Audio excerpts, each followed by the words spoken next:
జై శ్రీరామ్, శ్రీమాత్రే నమః, శ్రీ గురుభ్యో నమః. 2025 సంవత్సరం మే 19వ తారీఖు నుంచి నవగ్రహాల్లో ప్రత్యేకమైన గ్రహాలు 2 గ్రహాలు అవి ఎప్పుడూ కూడా సమసప్తకాల్లోనే ఉంటాయి. అంటే ఒకదాని నుంచి ఒకటి సమసప్తకాల్లోనే ఉంటాయి, అంటే ఎదురుబెదురుగానే ఉంటాయి.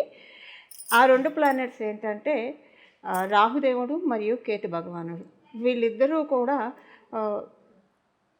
ఎప్పుడు సమసప్తకాల్లోనే ఉంటారు, వక్రగతిలోనే ఉంటారు, ఎప్పుడు కూడా కాలచక్రంలో కాలపురుషుడు కుండలిలో. ఇలాంటి వీళ్ళిద్దరూ ఇన్నాళ్ళు కూడా అంటే మే 18వ తారీఖు వరకు మీనరాశిలో మరియు కన్యా రాశిలో వాళ్ళ సంచారం సాగించారు. ఇప్పుడు దానికి తెరదింపుతున్నారు. వారి సంచారం రాహు భగవానుడి సంచారం మీనరాశి నుంచి కుంభరాశిలోకి వస్తుంది మే నెల 19వ తారీఖు నుంచి. అలాగే కేతు భగవానుడు కన్యా రాశి నుంచి సింహరాశిలోకి వెళ్తారు. వీళ్ళిద్దరూ ఎప్పుడు కూడా అపసవ్యంగానే వాళ్ళ పయనం జరుగుతూ ఉంటుంది. ద్వాదశ రాశులు వాళ్ళకి రాహుకేతువుల యొక్క ఇంపాక్ట్, కుంభరాశి మరియు సింహరాశిలో ఉన్న ఇంపాక్ట్ ద్వాదశ రాశుల వాళ్ళకి, ద్వాదశ లగ్నాల వాళ్ళకి ఎలా ఉంటాయో మనం ఇప్పుడు చూద్దాం. ఇలా మనం చూడటానికి ముందు కొన్ని జనరల్ పాయింట్స్ మనం తెలుసుకుందాము. రాహుకేతువులు కుంభ మరియు సింహరాశుల్లో సంచారము కొన్ని యూనిక్ పాయింట్స్, అంటే ఈ రాశి అని కాదు, ఆ రాశి అని కాదు, ఈ లగ్నం అని కాదు, ఆ లగ్నం అని కాదు, 27 నక్షత్రాల్లో అందరికీ కూడా యూనిక్గా కొన్ని జాగ్రత్తలు తీసుకోవాలి. యాక్చువల్గా కుంభరాశులు రాహు యొక్క సంచారము చాలా విశేషాంశాలతోటి, చాలా శుభత్వాన్ని ఇచ్చే పాయింట్. కాకపోతే ఇక్కడ కొంచెం జాగ్రత్తగా ఉండాలి. ఎందుకంటే కేతు భగవానుడు సింహరాశిలో ఆయన సంచారం చేస్తూ ఉన్నాడు కాబట్టి మనకి సహజ కాలపురుషుడు కుండలిలో పంచమ స్థానము చాలా వాటిని సూచిస్తుంది, మాసెస్ని కూడా సూచిస్తుంది, అంటే పబ్లిక్ని సూచిస్తుంది, పబ్లిక్ ప్లేసెస్, గవర్నమెంటు, ఇలాంటి వాటన్నిటిని కూడా సూచిస్తుంది మనకి సింహరాశి. ఇప్పుడు ఇదంతా ఎందుకు చెప్తున్నానంటే అందరికీ అప్లికేబుల్ అయ్యే విషయము. ఈ అంటే వీళ్ళిద్దరూ 1.5 సంవత్సరం కాలం పాటు ఈ రాశుల్లోనే సంచారం చేస్తారు. వీలైనంత వరకు ఈ 1.5 సంవత్సరం కాలం పాటు ఎక్కడైతే బాగా గ్యాదరింగ్స్ ఉంటాయో, అంటే చాలా హ్యూజ్ పబ్లిక్ ఎక్కడైతే గ్యాదర్ అవుతుందో అలాంటి ప్లేసెస్కి వెళ్ళకుండా కొంత దూరంగా ఉండడం మంచిది. కొన్ని సమస్యలు అవి వచ్చే ఛాన్సెస్ ఉంది. సో ముందే మన జాగ్రత్తలో మనం ఉంటే కనుక అలాంటివి రాకుండా మనల్ని మనం నివారించుకోవచ్చు, అంటే మనల్ని మనం ప్రొటెక్ట్ చేసుకోవచ్చు. అలాగే ఇది చాలా మంచి ట్రాన్సిట్ కూడా. సింహరాశిలో అంటే కేతు భగవానుడు ఏంటంటే జలతత్వ రాశుల్లో విపరీతంగా యాక్టివ్గా ఉంటాడు. ఆయన వృశ్చిక రాశిలో, మీన రాశిలో, కర్కాటక రాశిలో చాలా బాగా వర్క్ చేస్తారు. ఇది సింహరాశి అగ్నితత్వ రాశి అవ్వడం వల్ల ఆయన స్థానాల్లో ఆయన ప్రశాంతంగా ఉండే కేతు భగవానుడు ఈ ఫైర్ స్థానంలోకి వచ్చేప్పటికీ కొంత కొన్ని చిన్న చిక్కులు పబ్లిక్ సంబంధించిన వాటిల్లో వచ్చే ఛాన్సెస్ ఉంది. అందువల్ల కొంత దూరంగా ఉండడము బెటరు. అలాగే వీలైనంత వరకు ఎక్కువగా భగవంతుడితోటి కనెక్ట్ అయి ఉండడానికి కనుక మనం ప్రయత్నిస్తూ ఉంటే, ఒకవేళ మనం అలాంటి వాటికి వెళ్ళాల్సి వచ్చినా కూడా భగవంతుడు మనల్ని చల్లగా చూస్తాడు. మీరు ఏదైనా ఇంపార్టెంట్ పనుల మీద వెళ్ళినప్పుడు ఆ ప్లేసెస్ బాగా క్రౌడీ ప్లేసెస్, సపోజ్ ఎగ్జాంపుల్కి ఇప్పుడు మనం చూస్తే ఎగ్జిబిషన్ వస్తుంది, ఎగ్జిబిషన్లో చాలా క్రౌడ్ ఉంటుంది. సో పిల్లలు గొడవ చేస్తారు తీసుకెళ్ళమని.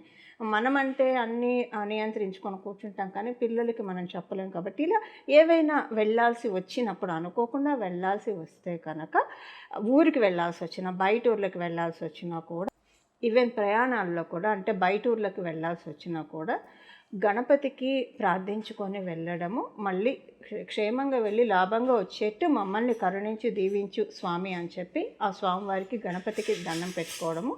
అలాగే దాంతోపాటు మీరు మీ ఇంటి దగ్గర ఉన్న మీ గ్రామదేవత మీకు తెలిసి ఉంటే కనుక గ్రామదేవతకి దండం పెట్టుకోండి. తల్లి, మేము ఇలా ఈ పని మీద ఊరికి వెళ్తున్నాము, మేము తిరిగి వచ్చాము, మేము క్షేమంగా వెళ్ళి లాభంగా వచ్చేట్టు మమ్మల్ని అనుగ్రహించు అని చెప్పి ఒక్క నమస్కారం చేసుకొని వెళ్తే, ఎప్పుడైనా సరే గ్రామదేవతని, కులదేవతల్ని మరియు ఇంటి ఇలవేల్పుల్ని మనం ఎప్పుడు పూజిస్తూ ఉండాలి. ఇది రైట్ టైం. అంటే ఇప్పుడు మామూలుగా మనం ఎటన్నా బయటికి వెళ్ళినప్పుడు, పబ్లిక్ గ్యాదరింగ్ ప్లేసెస్కి వెళ్ళినప్పుడు దండం పెట్టుకొని వెళ్తే తల్లి మనల్ని చల్లగా తీసుకొచ్చేట్టు మనల్ని అనుగ్రహిస్తుంది. దానితో పాటుగా మామూలుగా కూడా కేతు భగవానుడు పంచమ స్థానంలో ఉండడం వల్ల మన వంశపారంపర్యంగా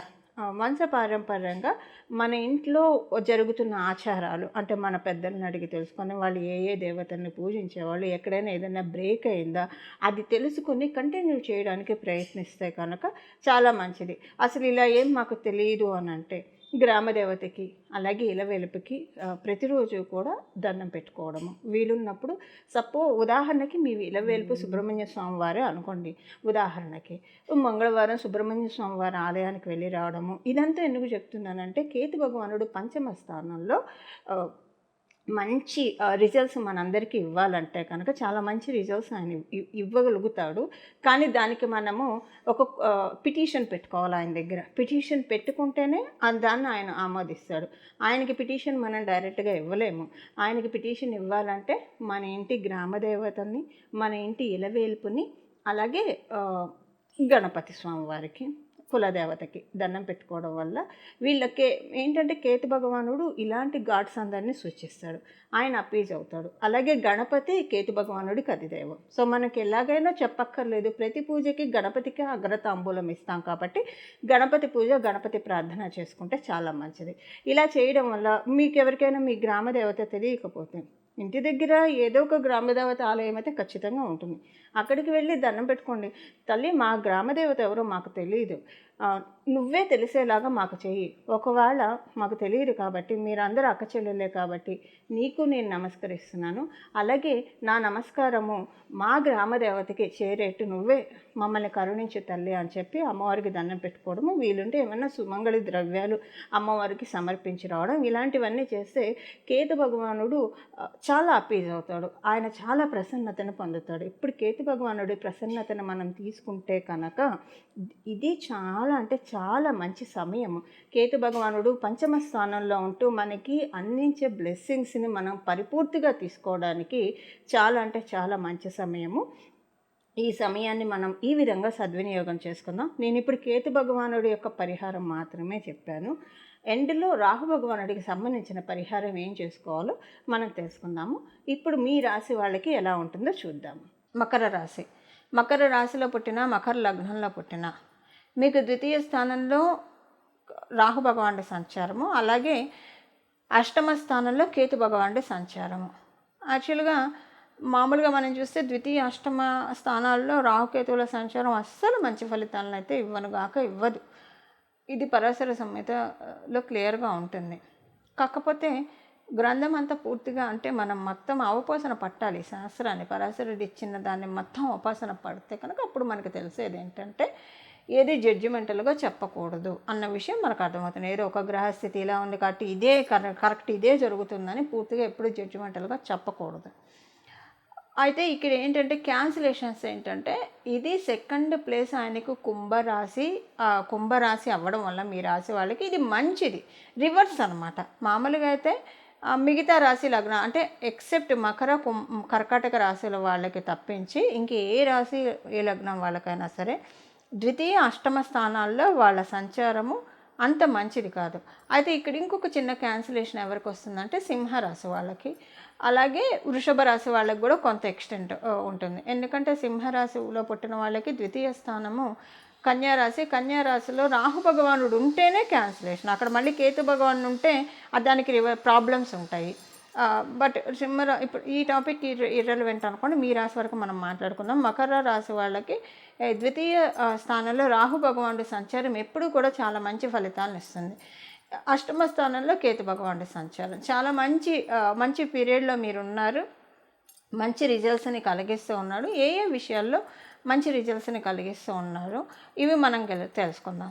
ఇప్పుడు ఏంటంటే కేతు భగవానుడు మీకు అష్టమ స్థానంలో సంచారం చేస్తూ రెండిట్లో మీకు ఒక విషయంలో ఆయన టెస్టింగ్ ఇస్తాడు. ఎందుకంటే కేతు భగవానుడు అష్టమ స్థానం అంటే మీకు ఎంత మంచి చేసేదన్నా టెస్టింగ్ ఇస్తాడు. ఒకటి మీ పిల్లలకి సంబంధించిన అనుకూలత ఇచ్చి మీకు కొంచెం హెల్త్ ప్రాబ్లమ్స్ ఇస్తాడు, లేదా మీకు హెల్త్ బాగా ఇచ్చి పిల్లలకి సంబంధించిన ప్రతికూలతలనైనా ఇస్తాడు. అంటే రెండిట్లో ఏదో ఒకటే ప్రసాదిస్తున్నాడు. అందుకని ఎక్కువగా గణపతిని ఆరాధించండి. రెండు కూడా బ్యాలెన్సింగ్ అయిపోతాయి. అప్పుడు మీరు ఈ పాయింట్ చూడకుండా ఉంటుంది. సపోజ్ ఇప్పుడు అంటే ఇప్పుడు ఏంటంటే కేతు భగవానుడు అష్టమ స్థానంలో ఉంటూ ఆరోగ్యాన్ని ఇవ్వాలి. యాక్చువల్గా మీ గట్ హెల్త్ని ఆయన పెంచుతూ ఉన్నాడు. గట్ హెల్త్ని పెంచడం వల్ల మీకు మంచి హెల్త్ను కూడా ప్రసాదిస్తూ ఉన్నాడు. కాకపోతే ఏంటంటే అది ఆయన ఇవ్వడానికి కొంత మీరు డిజర్వెన్స్ తెచ్చుకోవాలి. ఆ డిజర్వెన్స్ ఏంటంటే గణపతి ఆరాధన మాత్రమే. మీరు ఎంత ఎక్కువగా అంటే మనం అగ్రతాంబూలం ఆయనకే ఇస్తాం. ప్రతిరోజు మనం చేసుకునే పూజలో మొదట ఆయన్నే పూజిస్తాము. కానీ మీరు ఇంకా ఎక్కువగా ప్రతిరోజు గణపతి ఆలయానికి వెళ్ళడానికి కావచ్చు, లేదా గణపతికి సంబంధించిన పూజ ప్రతిరోజు చేయడం వల్ల, లేదా గణపతికి సంబంధించిన ఏదైనా మూల మంత్రాన్ని లేదా నామాన్ని జపం చేయడం ద్వారా మీకు మంచి హెల్త్ని ప్రసాదిస్తాడు. అప్పుడు పిల్లలకి మీకు ఇద్దరికి కూడా బాగుంటుంది.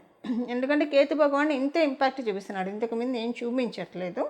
అంటే అటు పిల్లల కన్నా బాగుంటుంది, లేదా ఇటు మీకన్నా బాగుంటుంది. మీకు హెల్త్ బాగుందంటే పిల్లలు విషయంలో తలకాయ నొప్పులు ఉంటాయి, పిల్లల విషయంలో తలకాయ నొప్పులు లేదంటే మీకు హెల్త్ డిస్టర్బ్ అవుతున్నాయి. సో ఈ రెండింటిని బ్యాలెన్స్ చేసుకోవడం చాలా అవసరం.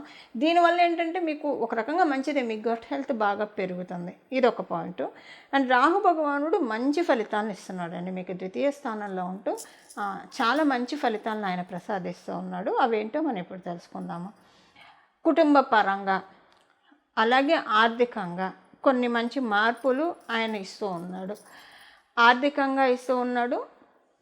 అలాగే మీకు అంటే ఏవైనా రుణ బాధలు ఉంటే కనుక, లోన్స్ కావచ్చు, ఇలాంటివి ఏవైనా ఉంటే కనుక వాటి నుంచి మిమ్మల్ని బయటపడేస్తూ ఉన్నాడు రాహు భగవానుడు. ఈ లోన్స్ యొక్క ఇబ్బందుల నుంచి వీటి నుంచి బయటపడేస్తూ ఉన్నాడు.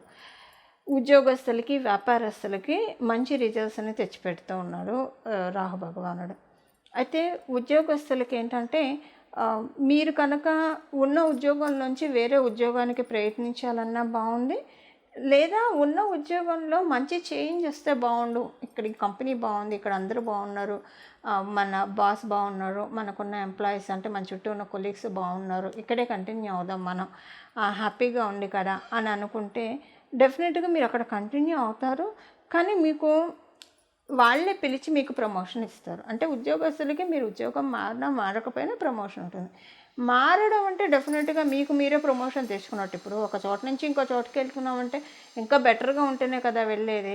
సో అక్కడ మనకి మనం తెచ్చుకునే ప్రమోషను. ఇక్కడ ఏంటంటే ఒకవేళ ఇదే కంపెనీలో మీరు కొనసాగిన మీ యొక్క అంటే మొత్తానికి చెప్పాలంటే అధికారుల యొక్క గుర్తింపు మకర రాశి మకర లగ్నంలో పుట్టిన వాళ్ళకి ఉద్యోగస్తులకి బాగా ఉంది. సో మీ పై అధికారులు మిమ్మల్ని గుర్తించడం వల్ల మీకు ఉద్యోగంలో మంచి ప్రోగ్రెసివ్ మోడ్లోకి మీరు వెళ్తారు.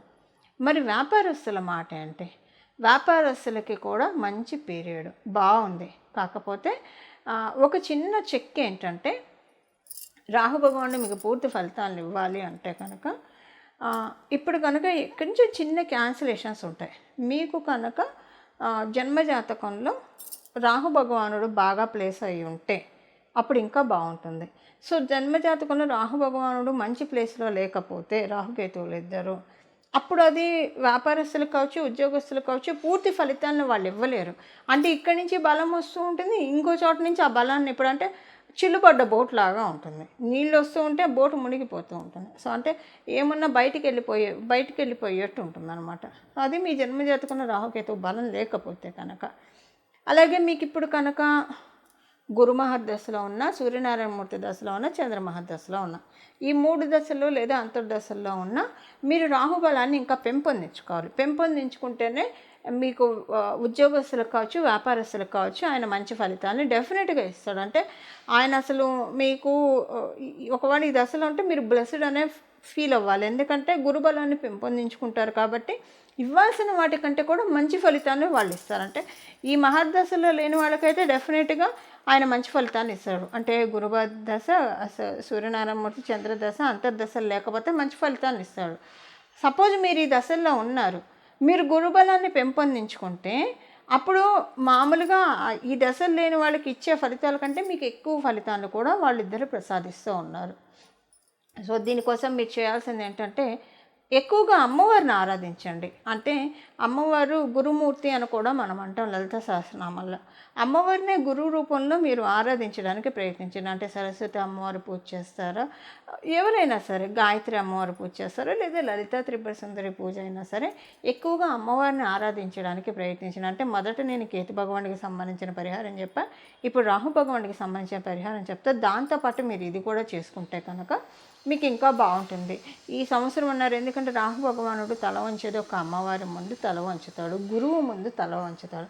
అందువల్ల మీరు పరమశివుణ్ణి దక్షిణామూర్తి స్వామివారి రూపంలో ఆరాధించవచ్చు, లేదా కృష్ణ పరమాత్ముడిని కృష్ణం వందే జగత్ గురువు అంటాం, అలా గురువు రూపంలో ఆరాధించవచ్చు, అమ్మవారిని గురువు రూపంలో ఆరాధించవచ్చు. ఇలాగ ఎవరైనా సరే మీ ఇష్ట దేవతలు ఎవరైతే ఉంటారో లేదా దత్తాత్రేయ స్వామిని ఆరాధిస్తూ ఉండండి.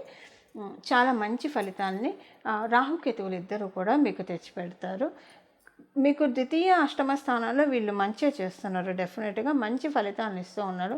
ఫైనాన్షియల్ ట్రాన్స్ఫర్మేషన్స్ అనేవి డెఫినెట్గా కలిగించే తీరుతున్నారు. మీకు ఏమైనా రుణాలు ఉంటే కనుక ఈ అన్నిటి నుంచి మిమ్మల్ని గట్టెక్కిస్తూ ఉన్నారు రాహు భగవానుడు. అంటే లోన్స్ ఏమన్నా ఉంటే ఈ 1.5 year ట్రాన్సిట్లో లోన్స్ అన్నిటి నుంచి మీరు క్లియర్ అవుతారు, క్లీన్ చిట్ తెచ్చుకుంటారు రాహు భగవానుడి దయ వల్ల. అంటే తెచ్చుకుంటారంటే ఇండైరెక్ట్గా ఏంటి, ఇన్కమ్ పెరిగితేనే కదా, ఇన్కమ్ పెరిగితేనే అవన్నీ జరుగుతాయి. అప్పుడు మీకు ఇన్కమ్ పెరుగుతుంది అంతే. మీరు ఉద్యోగస్తులైనా వ్యాపారస్తులైనా.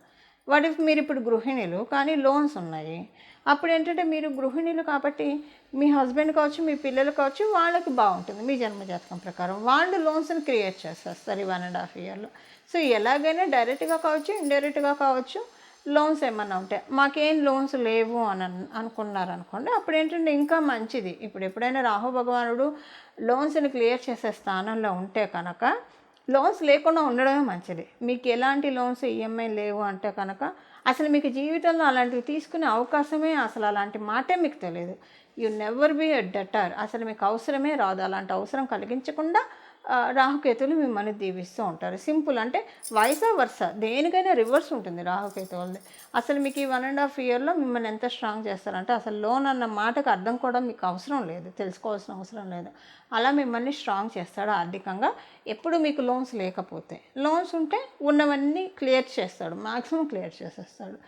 ఇది రాహుకేతువుల యొక్క సంచార ఫలితాలు మకర రాశిలో పుట్టిన వాళ్ళకి. సహజంగా కుంభరాశిలో ఉన్న రాహు భగవానుడు అందరికీ మంచిగా చేస్తాడు. ఆయన ప్రశాంతంగా ఆయన ఇంటికి వచ్చాడు, చాలా హ్యాపీగా ఉన్నాడు ఆయన. సో అందరికీ మంచిగా చేస్తాడు. కానీ దాన్ని మనము అంటే ఏమంటారు, ముద్దు వచ్చినప్పుడే చంకెక్కాలి, దీపం ఉన్నప్పుడే ఇల్లు చక్కబెట్టుకోవాలి, ఇలాంటివన్నీ మనం చిన్నప్పటి నుంచి వింటూ పెరిగాం కదా. సో ఇలాంటివి మనం సాధించాలంటే ఏం చేయాలంటే లౌకికంగా కూడా మనం అంతా బాగుండాలి కదా. లౌకికంగా మనకంతా ప్రశాంతంగా ఉంటే పారమార్థికంగా మనం రీచ్ అవ్వచ్చు.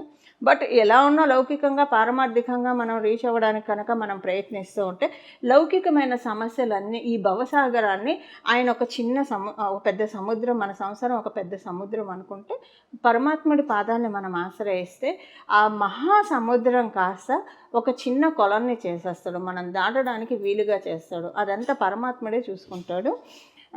బట్ అందరికీ ఇది సాధ్యం కాకపోవచ్చు ఆచరణలో, ఎందుకంటే లౌకికంగా ఇబ్బందులు ఉంటాయి. సో ఇప్పుడు మనం రాహు భగవానుడికి సంబంధించిన పరిహారం ఏంటనేది చూద్దాం.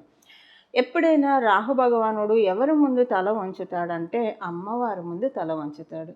ఈ సంవత్సరంన్నర కాలం పాటు కూడా దుర్గా అమ్మవారి ఆరాధన, లలితా పరాభట్టారిక ఆరాధన, ఇలాగ లక్ష్మీ అమ్మవారి ఆరాధన, సరస్వతి అమ్మవారి ఆరాధన, గాయత్రి మంత్రం జపం చేసే వాళ్ళకైతే ఇంకా చెప్పక్కర్లేదు. గాయత్రి మంత్రం అనుష్ఠానం ఉంటుంది కాబట్టి చాలా మంచిది.